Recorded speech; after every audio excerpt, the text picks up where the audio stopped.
Combien d'entre vous sont ici ce matin? OK. Combien ne le sont pas? Combien ont déjà décidé que peu importe ce que je dis, ils ne vont pas lever la main?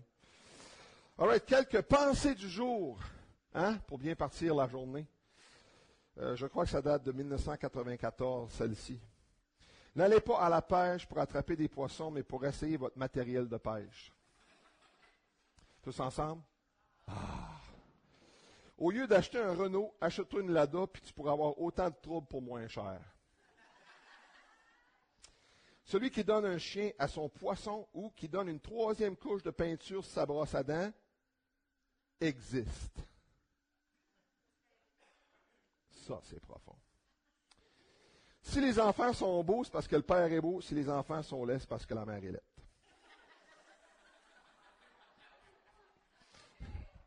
C'est Martin et moi qui ont composé ça. Fait que c'est droit d'auteur, on a le droit de le mettre comme ça nous tente. Si tu veux devenir plus beau, tu seras toujours déçu. Ça, c'était la dernière pensée du jour. Et finalement, ensemble une dernière fois, quelle grande bénédiction. All right, passons aux choses plus sérieuses.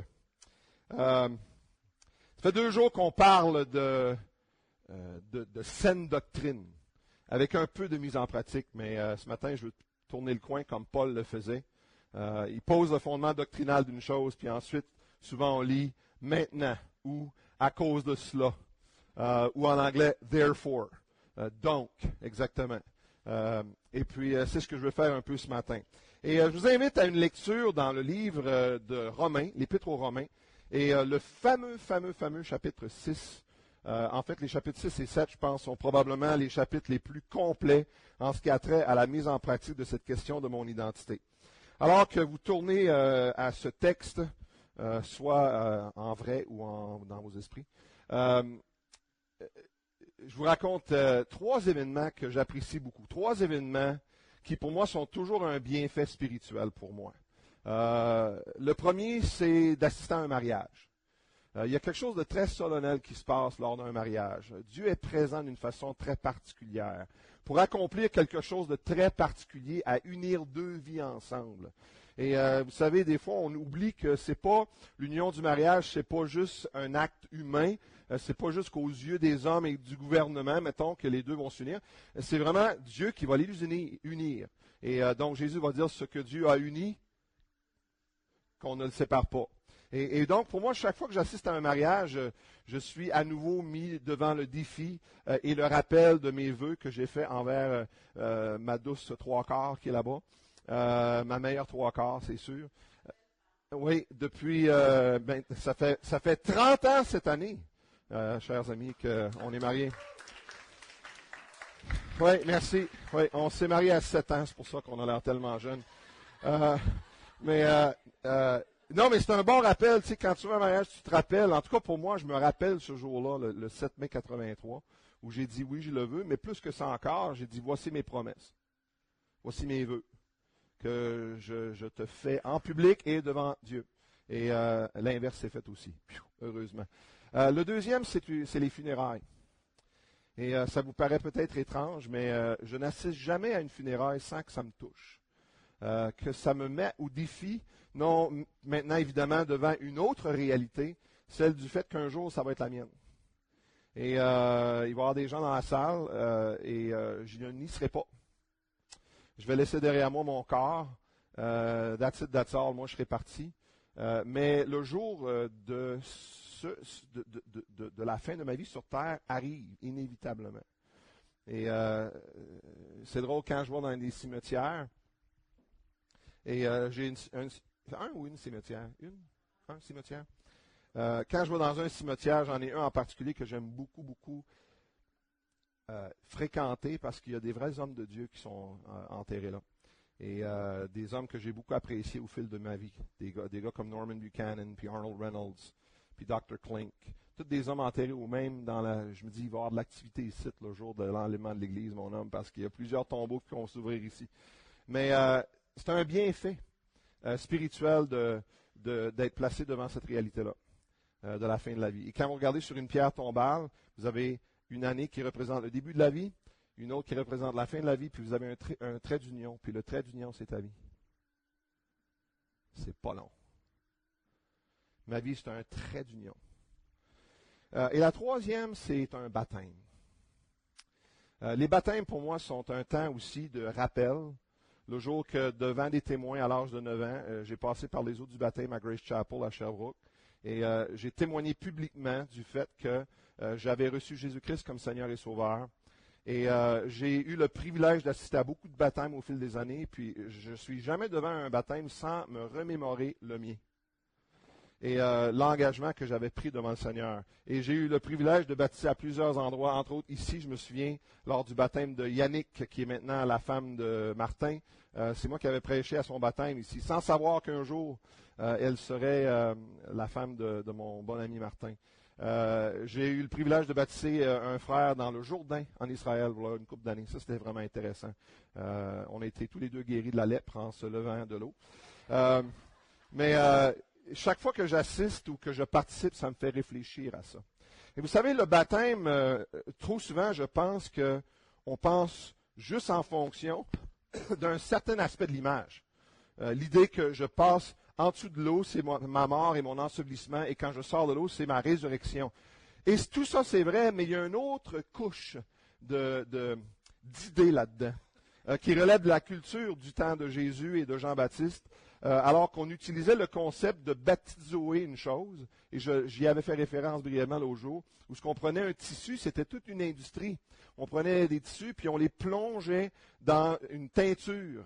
Et quand le tissu ressortait, eh bien, ce tissu avait pris cette couleur-là en permanence. Il y a eu une identification, une union de ce tissu avec cette couleur-là. Et on appelait ce processus le processus du baptiso. Et ça, c'est une autre couche de sens ici. C'est que c'est pas juste une image de ma mort et de mon ensevelissement, mais c'est aussi l'idée que j'ai été plongé en Jésus et je suis à tout jamais identifié par lui et avec lui. Christ est maintenant ma vie. Et je ne peux pas me dissocier de ça. Je peux vivre comme si j'étais dissocié de ça, mais j'ai une nouvelle identité. Les choses anciennes sont passées et toutes choses sont devenues nouvelles. Et ce matin, j'aimerais, comme thème, aborder le sujet de comment maintenant vivre mon baptême, tout le restant de ma vie. Vivre mon baptême. C'est vraiment le sujet ce matin que je veux aborder avec vous autres. Et l'apôtre Paul ici va nous parler de ces faits-là, que nous avons été baptisés en Jésus, c'est-à-dire plongés en sa mort, plongés en son ensevelissement, plongés aussi dans sa résurrection, complètement identifiés. C'est quoi comment est-ce qu'on fait pour transférer ça en vécu? C'est ça qu'il va aborder. Je veux juste dire une autre chose avant de faire la lecture.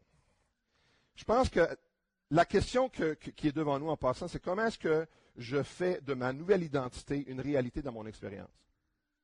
Et je pense que c'est à ça qu'il faut en venir. Et je vous avertis tout de suite, ce n'est pas une affaire de 24 heures. Ce n'est pas un petit projet de fin de semaine, c'est un projet de vie.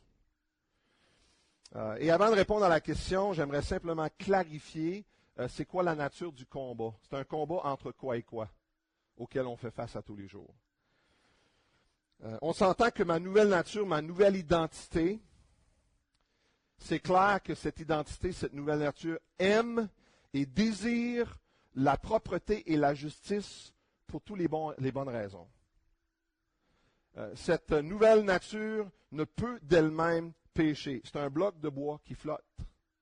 Cette nouvelle nature ne peut pas être à l'origine d'aucun acte pécheur, d'aucune pensée pécheresse, d'aucune parole pécheresse. Cette nouvelle nature est en mesure aussi de recevoir et de comprendre la vérité, chose que je n'avais pas avant. Mes yeux étaient aveuglés. Maintenant, ma nouvelle nature est ouverte. C'est comme si j'ai maintenant les outils pour appréhender la vérité avec un V majuscule, puis comprendre les choses profondes de l'éternel de Dieu. Pas complètement, sinon vous seriez l'égal de Dieu, mais comprendre les choses profondes de Dieu. Et ma nouvelle nature aussi, puis j'aime beaucoup celle-ci, peut communier avec Dieu, peut avoir une relation avec Dieu très intime, très personnelle, et cette nouvelle nature est en mesure de pouvoir être dirigée par le Saint-Esprit. On dit souvent, tu sais, le Seigneur m'a mis à cœur une chose. Qu'est-ce qu'on veut dire par ça? Je pense qu'on dit vrai quand on dit une chose pareille, ou du moins potentiellement, c'est vrai. Néhémie avait dit la même chose quand il dit le Seigneur m'avait mis à cœur de faire le projet de reconstruction des murailles. Donc, cette nouvelle nature a beaucoup, beaucoup de capacités. Et si tout ça est vrai, alors où est le problème? C'est pourquoi est-ce que je ne vis pas dans la perfection? Et j'aimerais lire une phrase ici pour être sûr que je la dis bien. Bien que j'ai connu un changement radical à l'interne, je demeure pour l'instant dans un corps qui est encore sujet aux effets de la chute et qui me tente par le moyen de ses appétits et de ses impulsions charnelles. Je l'ai dit hier après-midi, le dénominateur commun entre mon ancienne vie et ma nouvelle vie, c'est que je n'ai pas dompté ce corps de mort. Et j'ai un corps qui est encore sujet aux faiblesses et même aussi aux impulsions mal équilibrées, fausses, qui relèvent de cette chute qui a été connue dans le Jardin d'Éden. Mon corps n'est pas ma nouvelle nature, mais je lutte avec ceci. Et la chair et ses convoitises, frères et sœurs, sont une réalité constante pour nous. Je vous lis quelques versets juste pour vous montrer un peu à combien de différents endroits c'est mentionné. 1 Pierre 2, 11, Bien-aimés, je vous exhorte comme étrangers et voyageurs sur la terre à vous abstenir des convoitises, quoi? Charnelles de la chair, qui font la guerre à l'âme. Avez-vous déjà ressenti cette guerre-là? Et boys, moi je le ressens constamment. Les désirs de la chair qui font la guerre à l'âme. Chaque fois qu'il y a un sac de Doritos qui s'ouvre, il y a un combat de la chair qui commence. Parce que mes appétits me porteraient à manger le sac au complet. Hein, pas d'amène avec le popcorn hier soir, ça a frôlé. J'ai frôlé l'excès de table, mais il n'y avait pas de table dans la salle, fait que j'étais correct. Galates 5 et le verset 13. Frères, vous avez été appelés à la liberté, seulement ne faites pas de cette liberté un prétexte de vivre selon la chair. Galates 5 et le verset 17, car la chair a des désirs contraires à ceux de l'esprit, et l'esprit en a de contraires à ceux de la chair. Ils sont opposés entre eux, afin que vous ne fassiez point ce que vous voudriez. Or, les œuvres de la chair sont manifestes. Ce sont l'impudicité, l'impureté, la dissolution, l'idolâtrie, la magie, les inimitiés, les querelles, les jalousies, les animosités, les disputes, les divisions, les sectes, l'envie, l'ivrognerie, les excès de table et les choses semblables. Romains 7, 24, Paul finit par dire, regarde, misérable que je suis, qui me délivrera de ce corps de mort? Donc, frères et sœurs, notre chair est un point de combat pour nous. Et je pense que pour moi, personnellement, une des meilleures illustrations bibliques de ça, ça s'est passé dans le Jardin d'Éden. Dans le Jardin de Gethsémani. Où Jésus a demandé à ses disciples de veiller. Qu'est-ce qu'ils ont fait? Ils sont endormis. Je les comprends tellement. La fatigue, par exemple, de mon corps peut faire en sorte qu'au lieu de veiller puis d'être vigilant, je peux manquer de discipline. Et Jésus, qu'est-ce qu'il dit? Il vint vers le disciple qu'il trouve endormi. Il dit à Pierre, vous n'avez pas donc pu veiller 1 heure avec moi. Veillez, priez afin que vous ne tombiez pas dans la tentation. L'esprit est bien disposé, mais la chair est faible. Et quand on place notre confiance en notre chair, elle est vraiment mal placée, puis c'est pas long qu'on va se découvrir qu'on est très, très faible au niveau de la chair. Et donc, comment traduire la réalité de ma nouvelle identité en une expérience de vie? Puis, voici ma vraie pensée du jour. Le combat contre la chair doit être proactif et non seulement réactif. Et j'espère pouvoir démontrer puis illustrer ça ce matin. Et je vais lire avec vous Romains 6, 1 à 6 pour commencer. Je ne vais pas trop commenter ces versets parce que Romains 6, 1 à 6, ça résume notre nouvelle naissance en Christ, notre baptême en Jésus, en fin de compte, tout ce qu'on est en train de jaser depuis 2 jours. C'est un bon résumé. Paul dit, que dirons-nous donc? Demeurerions-nous dans le péché afin que la grâce abonde? Loin de là, nous qui sommes morts au péché, comment vivrions-nous encore dans le péché? Ignorez-vous que nous tous qui avons été baptisés en Jésus-Christ, c'est en sa mort que nous avons été baptisés. Nous avons été plongés, nous avons été identifiés avec la mort du Seigneur Jésus. Verset 4, nous avons donc été ensevelis avec lui aussi par le baptême en sa mort, afin que, comme Christ est ressuscité des morts par la gloire du Père, de même nous aussi nous marchions en nouveauté de vie. En effet, si nous sommes devenus une même plante avec lui, puis j'ai fait référence à ce verset-là l'autre jour, une même plante avec Jésus. Si c'est vrai, par la conformité à sa mort, eh bien nous le serons aussi par la conformité à sa résurrection, sachant que notre vieil homme a été crucifié avec lui, afin que le corps du péché soit réduit à l'impuissance. Ce n'est pas marqué ici, afin que le corps du péché soit réduit à la non-existence, mais afin que le corps du péché soit réduit à l'impuissance. Et j'espère décortiquer ça un peu. Ça, c'est une réalité qu'on peut connaître, de réduire à l'impuissance les désirs charnels de notre corps et les surmonter, de notre chair et les surmonter, pour que nous ne soyons plus esclaves du péché. Car celui qui est mort est libre du péché. Celui qui est mort est libre du péché. Il est en train de discuter ici au niveau de qui je suis. Je suis mort au péché. Mon état en est un de je suis mort au péché. Maintenant, ça veut dire que, quoi ça? Comment ça se fait qu'on lutte encore avec le péché et comment est-ce qu'on traduit cette réalité, cette vérité en réalité? Paul nous donne, je crois, dans ses écrits, au moins 4, si je peux appeler ça des étapes à suivre. Moi, j'en vois au moins 3 ici, dans Romains 6, puis j'en vois un 4e dans le livre de Galates. Puis je vais essayer de faire les 3 de Romains ce matin, puis le 4e de Galates, je vais vouloir le faire demain matin, à moins que le Seigneur revienne avant. Paul emmène à ça. La première étape, frères et sœurs, puis ça va vous paraître peut-être banal, mais c'est un point absolument essentiel de départ. Et c'est les prochains 3 versets. Paul nous dit « Or ».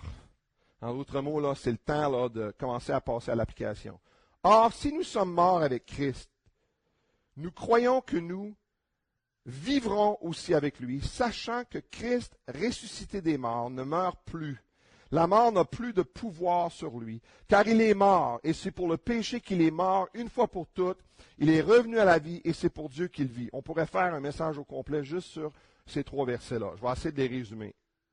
En bref, ce que Paul est en train de souligner ici, c'est l'importance de savoir une chose. Et donc, je vous suggère ici, si on met ça en forme d'étape, que le premier pas, là, c'est ce mot « sache ». Il faut que tu saches quelque chose. Il faut savoir une chose. Au verset 9, nous lisons « Sachant que Christ, ressuscité des morts, ne meurt plus ». Ce mot « savoir » qui est traduit « sachant », c'est un mot grec assez précis. Ce n'est pas l'idée d'une connaissance intellectuelle que je me suis convaincu d'avoir parce que je me suis raisonné en rond jusqu'à ce que j'ai pu appréhender une certaine idée, puis j'en suis arrivé à une X conclusion. Non, c'est un mot qui veut vraiment dire une connaissance intuitive d'une vérité évidente. En d'autres mots, je sors dehors puis je vois un arbre en avant de moi. Ça ne me prend pas 10 secondes pour raisonner. Je me demande si cet arbre-là existe. Moi, y penser un petit peu, là. Non, c'est une connaissance intuitive. C'est une appréhension d'une vérité qui est en pleine face. Et ça mène à une connaissance qui serait mieux décrite par le mot croire ou convaincu. Et ce que Paul est en train de nous dire ici, c'est que notre compréhension de notre mort et de notre résurrection en Jésus doit passer d'une chose un petit peu intellectuelle que, on appréhende après qu'on ait fait le tour 3, 4, 15, 20 fois. Non, on l'appréhende d'une façon intuitive, puis on est aussi convaincu de ça que nous sommes convaincus de la mort et de la résurrection de Jésus. En d'autres mots, je suis aussi convaincu de ma mort et de ma résurrection que je le suis de sa mort et de sa résurrection. Je n'ai pas besoin de vous demander, je pense même ce matin, êtes-vous convaincu que Jésus est mort? Oui. Êtes-vous convaincu que Jésus est ressuscité? Oui. Es-tu convaincu que tu es mort? Je ne sais pas.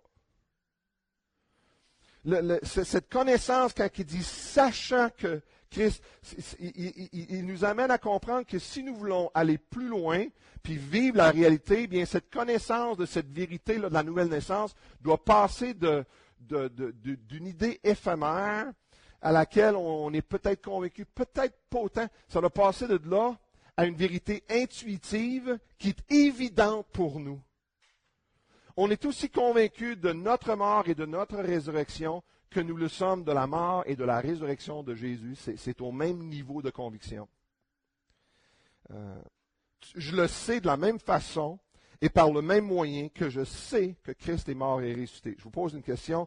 Comment et par quel moyen est-ce que tu en es venu à la conviction que Christ est mort et ressuscité? Tu es arrivé là par quel moyen? Parce que tu l'as vu? Parce que tu l'as ressenti? Parce que tu as raisonné jusqu'à ce que tu t'inventes la chose? Non, tu l'as su par quel moyen? Par le témoignage de la parole de Dieu. Et tu as accédé par la foi. Comment est-ce que j'arrive au point d'être convaincu de ma mort et de ma résurrection? Comment? Parce que la parole de Dieu me l'affirme. That's it, that's all. Et la raison pourquoi c'est tellement important, c'est que trop souvent, on s'attend après nos sentiments. On veut que nos sentiments nous amènent à vraiment croire que nous sommes morts en Jésus. Et nos sentiments nous livreront jamais ce témoignage-là, ou rarement. Paul est en train de nous dire qu'on doit le savoir. Comme nous savons que Christ est mort et ressuscité par le témoignage de sa sainte parole, eh bien, et je l'ai pris pour acquis, puis c'est du cash que j'amène jusqu'à la banque, c'est la même chose en ce qui a trait à l'appréhension de cette vérité pour moi, que moi je suis mort tout comme Christ est mort, que moi je suis ressuscité tout comme Christ est ressuscité. Et je vous demande, avez-vous cette conviction-là? Est-ce que ça, c'est une vérité aussi évidente pour vous? Aussi bien appréhendée, aussi ferme dans la conviction de votre âme, qu'est cette vérité que Jésus est mort et ressuscité. Les deux doivent aller ensemble, parce que quand Christ est mort, toi t'es mort. Quand Christ est ressuscité, toi t'es ressuscité. Alors si tu crois vraiment dans ton cœur que Christ est mort et ressuscité, ce qui suit, c'est que tu crois vraiment dans ton cœur que tu es mort et ressuscité, que tu as une toute nouvelle identité en Jésus. C'est le fondement ici sur lequel Paul va construire tout le reste de son argumentation.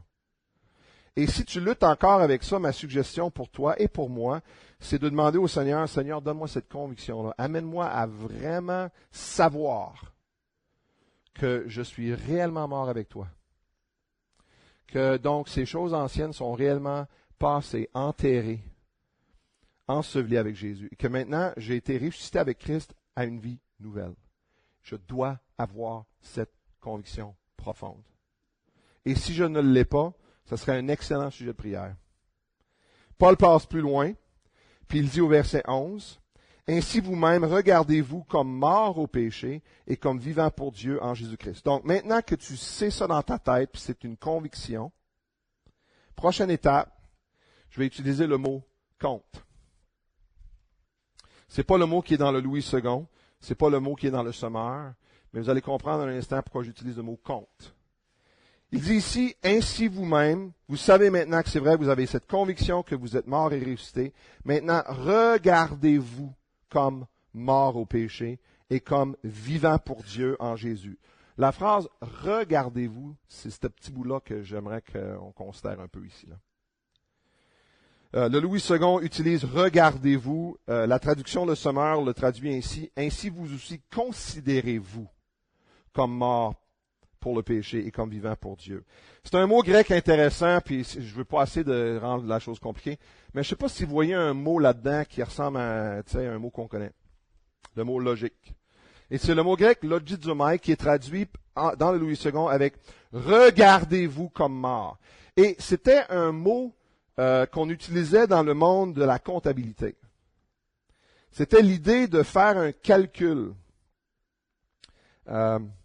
et déterminer un résultat précis, de compter une chose, de faire une calcul d'une chose, puis d'arriver à un résultat précis. Juste pour qu'on puisse peut-être apprécier le mot un peu plus, si vous comprenez l'anglais, le New International Version dit « count yourselves ». Faites le calcul au sujet de vous-même. The Message dit « think of it this way ». Pense à ce sujet de cette façon. Le ESV « reckon yourselves ». Tout ça, c'est tous des termes, sont des mots pour traduire ce fameux mot « logizomai », faire un calcul. C'est traduit de maintes autres façons en français. Par exemple, Romains 4 et le verset 3. « Abraham crut à Dieu et cela lui fut logizomai justice. Dieu a fait le calcul, conclusion, il est juste. Jean 11, 49, l'un d'eux, Caïphe, qui était souverain sacrificateur cette année-là, leur dit, vous n'y entendez rien, vous ne réfléchissez pas, vous ne légitimayez pas qu'il est dans votre intérêt qu'un seul homme meure pour le peuple et que la nation entière ne périsse pas. Vous faites pas le calcul. Vous n'additionnez pas tous les faits pour dire, regarde, c'est ça le résultat. Ou encore Romains 8, verset 18, j'estime que les souffrances du temps présent ne sauraient être comparées.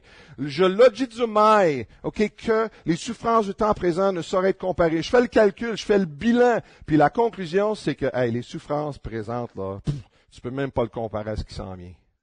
Tassons-nous de là. Ou encore Hébreux 11 et le verset 19, il, c'est-à-dire Abraham, pensait, il logizomai, il pensait que Dieu est puissant même pour ressusciter les morts, et aussi le recouvrera-t-il, c'est-à-dire Isaac, par une sorte de résurrection. Fait que là, Abraham est là avec le couteau dans les mains, puis il est en train de faire son calcul. Dieu est plus fort que la mort. Il peut même ressusciter mon fils. Puis il m'a dit que ce fils était le fils de la promesse. Donc ça se peut pas que je vais perdre ce fils. D'après moi, le calcul dans ma tête, c'est que Dieu va le ressusciter. Il pensait ainsi.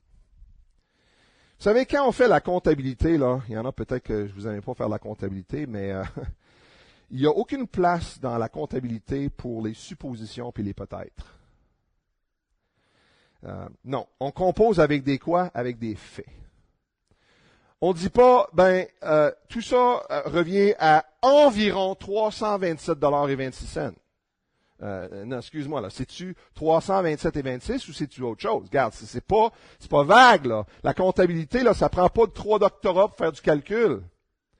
Même un enfant qui a appris à simplement compter peut arriver à un résultat très précis, aussi précis que toi et moi qui ont 4, 5, 6 fois leur âge.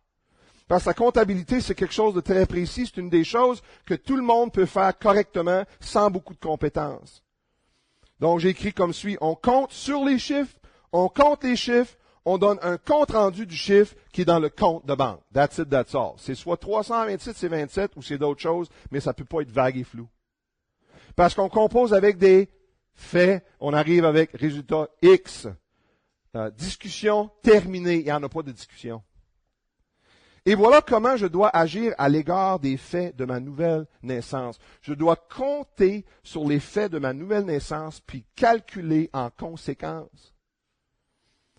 Est-ce que tu comptes sur le fait que tu es mort au péché et que tu possèdes une nouvelle vie, ou est-ce que tu raisonnes à partir de possibilités, probabilités, approximativité? Paul dit non. Verset 11, regardez-vous, comptez-vous. Comptez sur les faits de votre nouvelle naissance et calculez en conséquence. Trop souvent, cette réalité n'est même pas dans mon équation. Je ne compte même pas là-dessus. Je compte plutôt sur des choses comme mes sentiments, mes impressions, mes expériences, ce que d'autres personnes me disent, ce que j'ai l'impression de voir. Au lieu de compter sur les faits de ma nouvelle naissance en Jésus. Si je compte sur mes sentiments, mes doutes, mes expériences, mes opinions ou les opinions des autres, je compte sur des choses qui vont faire en sorte que mes calculs seront faussés. Et le résultat sera faussé aussi. Par exemple, je ressens l'attrait d'un désir charnel. D'un côté de ma tête, je sais que je suis mort à ce désir-là, que ma nouvelle nature ne correspond pas avec ce désir-là. Je sais ça d'un côté, mais de l'autre côté, je me dis, oui, mais pourtant, c'est trop fort pour moi. Pourtant, ce désir, je l'ai. Comment est-ce que je raisonne? Est-ce que je raisonne que ce désir me représente et donc je suis tenu de le satisfaire? Les gens qui réclament être nés de nouveau puis qui vivent dans l'homosexualité, c'est ce qu'ils réclament ici. Mais le chrétien né de nouveau qui lutte avec l'animosité ou la crainte ou la peur et qui ne surmonte pas dans la victoire du Seigneur Jésus raisonne ainsi aussi. Ce désir, j'y peux pas, c'est moi ça. Je suis né de même. Je suis né homosexuel ou je suis né avec une nature colérique. Ça, c'est moi, ça. Et je m'identifie avec ça. Bingo. Jamais je peux traduire la réalité de la nouvelle vie en expérience. Ou est-ce que je dis, wow, les moteurs, c'est quoi les vrais faits? C'est quoi les vrais faits? Faisons le calcul. Je suis mort en Jésus. L'ancien Adam a été cloué à la croix. J'ai été enseveli avec Jésus. Je suis ressuscité à une nouvelle vie. Ce désir que je ressens ne me représente pas. Je raisonne, ce désir ne me représente pas, ça ne reflète pas qui je suis en Jésus. Et je peux le refuser.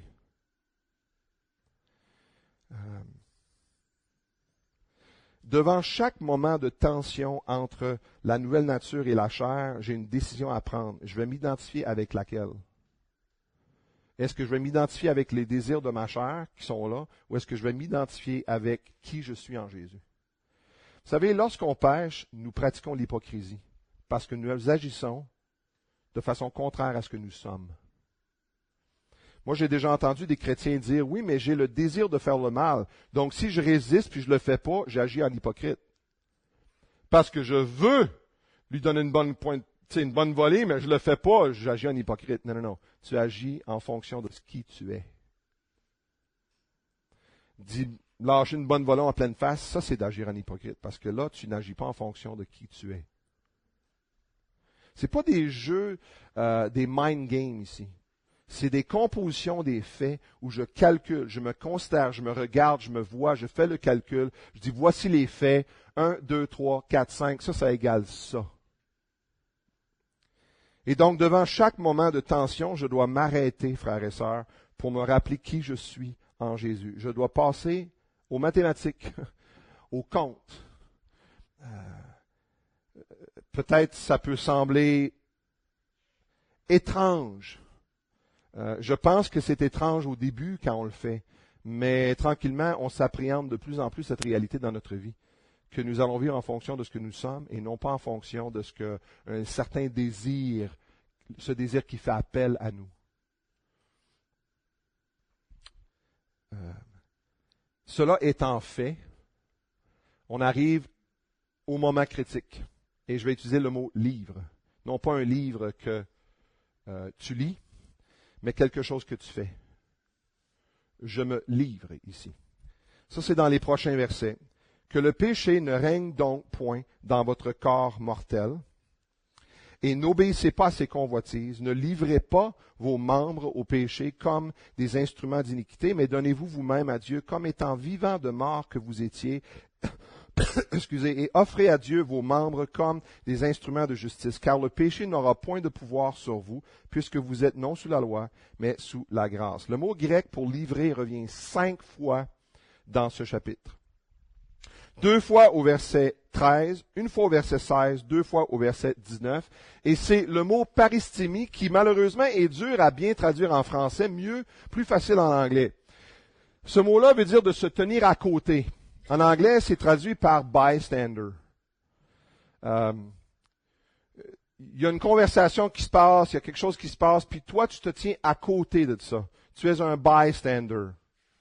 Par exemple, dans Marc au chapitre 14, nous lisons « La servante ayant vu Pierre se mit de nouveau à dire à ceux qui étaient présents, « Celui-ci est de ces gens-là. » Et Pierre le nia de nouveau. Et peu après, ceux qui étaient présents dirent encore à Pierre, « Certainement tu es de ces gens-là. » Et il le nia de nouveau. La petite phrase qui dit « Ceux qui étaient présents », c'est les paristémies. Ceux qui étaient les bystanders, qui étaient témoins, qui étaient sur le côté, qui regardaient, qui étaient à côté. Une autre façon de le voir, c'est qu'il était en stand-by. Ouais. C'est quoi le lien? OK. J'ai une tentation qui m'arrive. Je m'arrête. Je compte sur qui je suis. Et je me tasse pour laisser le droit de passage à Jésus-Christ. C'est ça l'idée. Comment appréhender un concept de même? J'ai beaucoup apprécié une petite histoire, j'ai entendu très récemment. Une jeune petite fille s'est fait poser la question, Qu'est-ce que tu fais quand la tentation frappe à ta porte? Et sa réponse, c'était, j'envoie Jésus répondre. Wow! Il y a de profondeur là-dedans. Une tentation qui frappe à ma porte. Moi, je sais une chose. Je suis mort au péché, puis j'ai été ressuscité avec Christ. Ça, c'est des faits. Je compte là-dessus, je fais le calcul. Ça ne représente pas qui je suis. Seigneur, vas-y. Parce que je ne suis pas capable, moi. De se rendre, de se livrer, de se tasser. Ma phrase préférée, c'est de laisser le droit de passage à Jésus. Vous dites, c'est trop théorique pour être vrai. Essaye-le. Ça ne veut pas dire que chaque fois, ça va être très bien appréhendé. Mais combien de fois il faut dire, Seigneur, je t'aveugle de péter une coche. Je ne suis pas capable, mais Seigneur, je sais que ceci n'est pas en conformité ni avec ta volonté, ni avec qui je suis. Ça, c'est le résultat de mon calcul, basé sur ce que tu m'as dit. Seigneur, je te laisse le droit de passage. Sois en moi ce que je ne suis pas en ma chair. Sois ma force, sois ma patience, soit ma tolérance, soit mon amour, soit mon pardon, soit ma gentillesse. Complétez la phrase comme bon vous semble. Bien souvent, ce qu'on fait, nous, c'est que on s'en va répondre à la porte avec nos propres systèmes, nos propres forces. Et des fois, on réussit. Et ça, c'est quasiment dangereux, parce que le plus qu'on réussit dans les forces de la chair, le plus qu'on se leurre. On a tellement besoin de savoir être un paristimi, de se tasser d'être un bystander, de se mettre de côté et de dire, Seigneur, vas-y, je te donne le droit de passage. Je veux par contre vous suggérer quelque chose d'autre ici. Bien souvent, par contre, je vous dirais ceci, on pourrait et on devrait éviter d'en arriver à ce point de tension. Et ce que je veux dire par là, c'est basé sur un verset qu'on retrouve dans Romains au chapitre 16 et le verset 14. Romains 16, Romains 13, 14. Ouais, 13, 14. Revêtez-vous du Seigneur Jésus-Christ et n'ayez pas soin de la chair pour en satisfaire les convoitises. Revêtez-vous du Seigneur Jésus-Christ et n'ayez pas soin de la chair pour en satisfaire les convoitises. Ça, c'est profond, ce verset-là. Ça, c'est un verset qui me donne un pas qui précède même le moment de la tentation. Je ne prends pas soin pour la chair. Le mot veut dire quoi? Ça veut dire ici prévoyance. Avoir soin de la chair, c'est de prévoir, c'est-à-dire d'offrir une occasion à la chair. Tout ça pour dire quoi? On doit, frères et sœurs, non seulement résister aux occasions de tentation, mais on doit les éliminer dans la mesure du possible, même avant d'arriver là. Je partageais récemment dans un autre contexte quelques idées à ce sujet-là que je vais vous laisser ce matin. Comment ne pas avoir soin de la chair en refusant de penser comment je pourrais pécher même. Vous savez, lorsque j'imagine le péché dans ma tête, dans mes pensées, j'offre des occasions à la chair. Lorsque je me remémore des offenses que quelqu'un m'a fait, c'est comme si je dis, chair, viens-t'en, je t'offre une belle occasion. Lorsque j'imagine dans ma tête combien ça me ferait du bien de dire toute ma pensée, puis je pratique qu'est-ce que je dirais. Je suis en train de dire, hey, cher, viens-t'en ici, là. Je t'offre une belle occasion. Lorsque je brasse l'amertume, tu sais, là, je suis sûr que vous avez déjà vécu ça, là. Ça me fait quasiment un peu de bien, là, tu sais. On va remuer ça un petit peu dans le pot. C'est comme, viens ici, je t'offre une belle occasion. Qu'est-ce que tu es en train de faire là, là? Ou encore, lorsque j'imagine une mauvaise action, peu importe la mauvaise action, je l'imagine, je ne l'ai pas faite, mais je suis en train de prévoir, d'offrir une occasion à la chair. Est-ce que j'imagine le péché dans ma tête ou est-ce que je refuse même d'y penser? Numéro 2, en anticipant les tentations qui pourraient nous arriver pour s'armer en conséquence. Vous savez, on est souvent mal préparé devant la tentation parce qu'on ne la voit pas venir. On n'a pas pris le temps de peut-être checker un petit peu qu'est-ce qui s'en vient dans notre journée, là, puis est-ce que ça se pourrait que je pourrais être dans une situation précaire ici à quelque part. C'est sûr qu'on ne peut pas anticiper toutes les tentations, on s'entend là-dessus. Mais il y a bien des fois là, qu'on pourrait s'imaginer que aujourd'hui, là, j'ai affaire avec quelqu'un que j'aime pas trop la face. Et je sais que je vais être tenté. Ou encore, aujourd'hui, je dois aller dans une partie de la ville. Je suis obligé d'aller par là. Puis une personne qui m'a fait du mal reste direct sur ce coin de rue-là. Il faut que je décide tout de suite quelle sera ma réaction même que j'arrive là. Je m'arme en conséquence. Je révise ma journée à l'avance. Je fais comme un bon soldat sur un champ de guerre, tu sais, situational awareness, tu sais, en anglais là, c'est comment on dit ça en français, situational awareness, la connaissance situationnelle où on appréhende le lieu du combat avant même de s'y lancer. L'ennemi est là, puis il y a des embûches ici, puis il y a d'autres choses ici. Je suis obligé de m'aventurer là, mais j'y vais pas les yeux fermés là, j'y vais les yeux aussi grands ouverts que je le peux. Pardon? Visualiser. Ou encore, finalement, en éliminant les moyens de tentation que je connais déjà, quand je peux les éliminer. Donc, je ferme les portes d'accès à la chair, les médias peut-être, que ce soit par un écran ou par la musique ou par un livre. Ou encore, peut-être pour toi, ce qui est difficile pour toi, c'est la convoitise des choses. Alors, pourquoi est-ce que tu te promènes le long des centres d'achat là, pour faire un peu de lèche-vitrine constamment? Tu es en train de juste dire, « Hey, cher, viens-t'en, là, je t'offre une belle petite occasion là, pour convoiter. » Ça, c'est le problème du jeune homme qui s'est pogné dans Proverbe 7. Il se promenait le soir, telle partie de la ville, du coin de la rue de la prostituée. Bingo, elle sort. Oh, je suis tellement surprise de te rencontrer ici. Non. Il demandait pour l'avoir, la tentation. Puis quand la tentation est venue, là, c'est pas long qu'il s'est fait avoir. Évitez les endroits qui éveillent de mauvais désirs.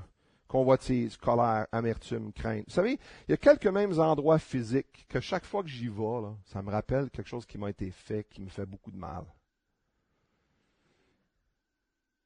Est-ce que j'inclus ces endroits-là délibérément sur mes trajets?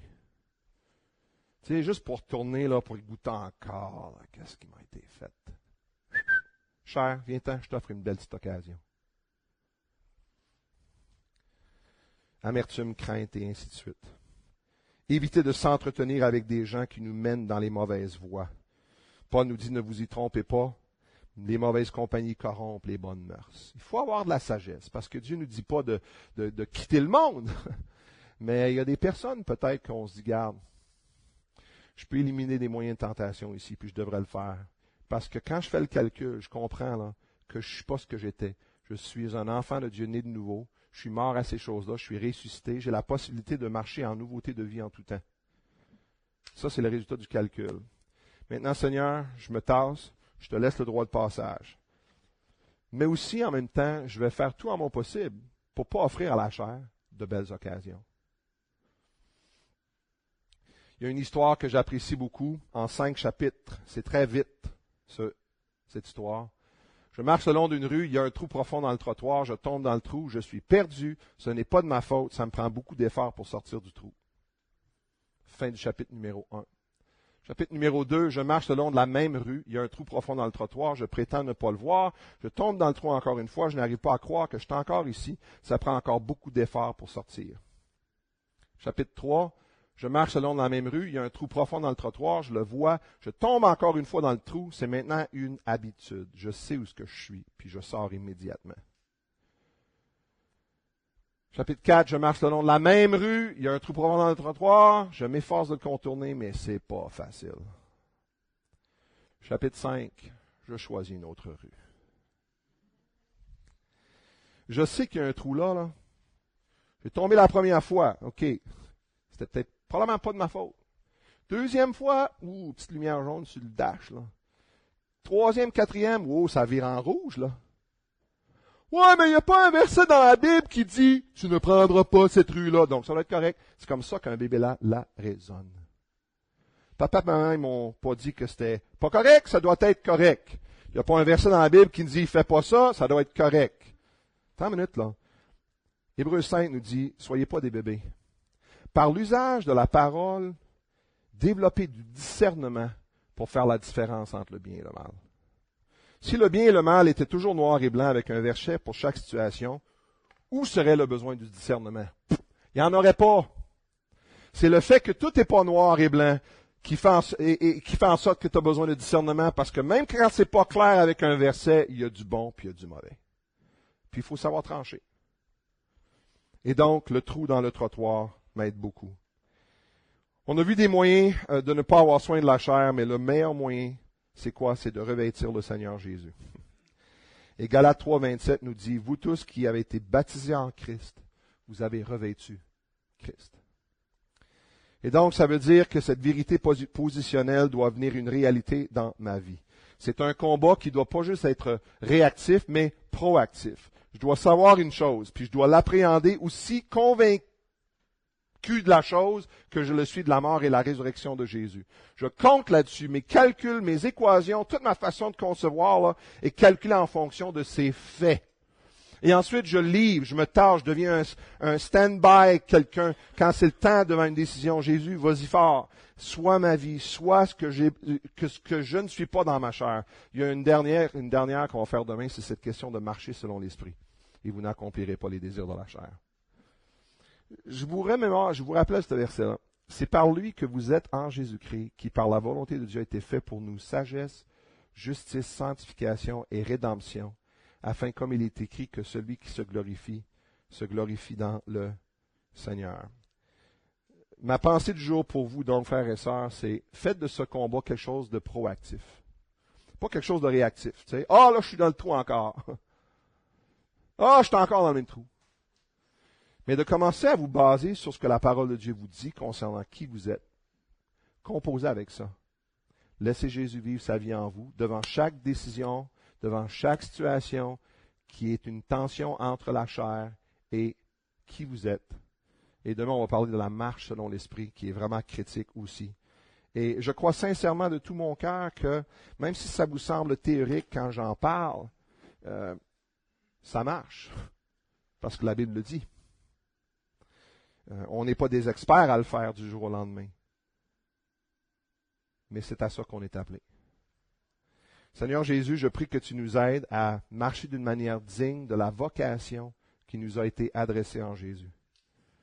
Donne-nous, Seigneur, d'être des hommes et des femmes qui sachons des choses, qui calculons en fonction de ces vérités-là et qui se tassent pour te laisser vivre ta vie en nous, te laisser le droit de passage, t'envoyer répondre à la porte quand c'est la tentation qui est là.